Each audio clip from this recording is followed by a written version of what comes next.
శ్రీమాత్రి నమః. అందరికి నమస్కారం అండి. దోసకాయ పచ్చడి చేస్తున్నాను చూడండి ఒకసారి. కొంచెం అనమాట, చిన్న దోసకాయతో కొద్దిగా అనమాట. ఇవి పచ్చిమిర్చి ఆల్రెడీ వేయించాను, ఈ రెండు కలిపి వేయించాను అనమాట.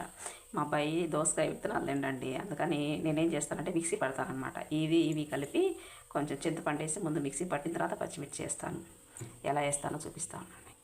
చింతపండు కొంచెం అండి, ఈ కొంచెం దీంట్లో వేసి మిక్సీ పడతాం అనమాట. ఒక చిన్న దోసకాయ, చప్ప దోసకాయ అనమాట. కొంచెం వెల్లుల్లిపాయి, ఉల్లిపాయ.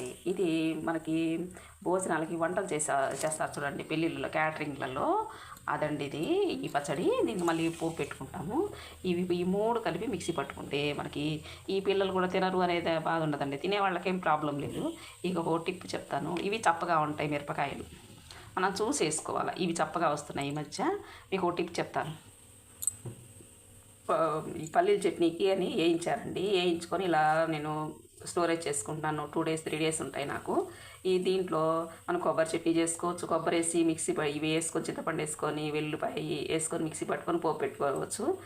ఇప్పుడు మన దోసకాయ పచ్చడి, ఈ పల్లీలు దీనికి ఇంకొంచెం పప్పులు వేసుకొని నేను దోసలోకి చట్నీ చేసుకుంటానండి. ఇట్లా ఇక పోపు చూపిస్తాను. ఇవి మిక్సీ పట్టుకొని పోపు చూపిస్తాను ఎట్లానో అనేది కూడా ఒక టిప్ ఉంది, చెప్తాను. ఇదండి కచ్చా పచ్చాగా పట్టుకున్నాను. ఇప్పుడు దోసకాయ వేసుకొని లైట్గా అట్లా ఇలా తీసేయాలి, అలానే ఇలా. ఇదండి పోపు వేసాను కదా. ఇంకా అసలు ఉప్పు కారం అన్నీ సరిపోయాయండి, పర్ఫెక్ట్గా వచ్చింది. మనకి ఇంకా క్యాటరింగ్లో ఇచ్చేదానికంటే కూడా చాలా టేస్టీ ఉంటుంది, మనం ఇంట్లో చేసుకుంటే బాగా వచ్చింది.